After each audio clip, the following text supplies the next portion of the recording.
ya, masalah KCIC yang seperti yang disampaikan tadi memang ini bom waktu.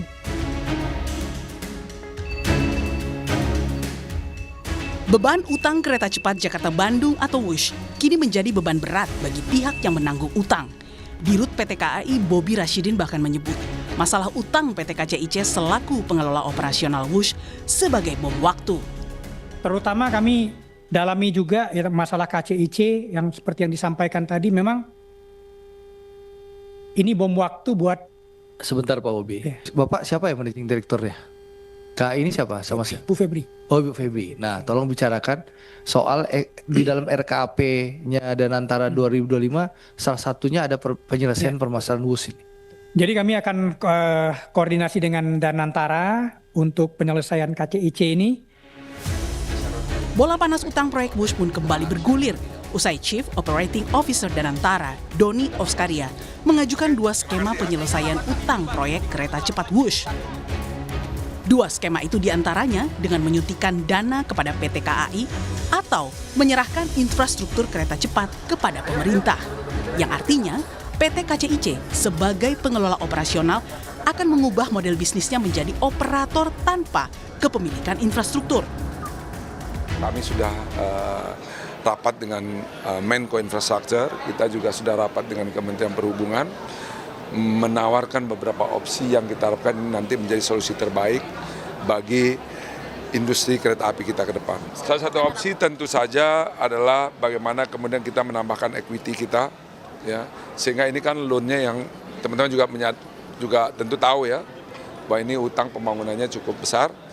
Nah ini apakah kita menambah equity sehingga kemudian perusahaan ini menjadi self-sustain, karena secara operasional mereka kan sudah cukup ya, jadi EBITDA-nya sudah positif ya perusahaan ini, sehingga hanya equity-nya waktu itu kekecilan kita menempatkannya. Apakah kemudian kita tambahkan equity yang pertama, atau kemudian memang ini kita serahkan infrastrukturnya sebagaimana industri kereta api yang lain, infrastrukturnya itu milik pemerintah. Namun Menteri Keuangan Purbaya menolak skema yang disodorkan Danantara. Menurut Purbaya, Danantara sebagai pengelola badan investasi BUMN semestinya bisa mengatasi masalahnya sendiri, termasuk utang. Terlebih Danantara mengantongi 80 triliun rupiah dari dividen dalam setahun. Utang KCIC dibiayai APBN. Tapi kalau ini kan KCIC di bawah Danantara kan ya?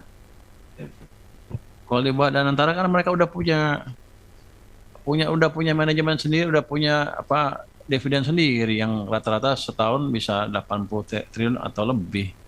Harusnya mereka manage dari situ, jangan ke kita lagi.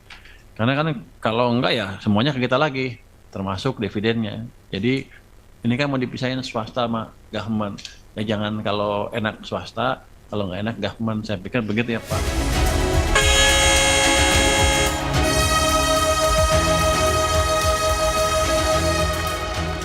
Proyek kereta cepat Jakarta-Bandung WUSH merupakan proyek strategis nasional yang digarap sejak 2016 dan resmi beroperasi pada Oktober 2023.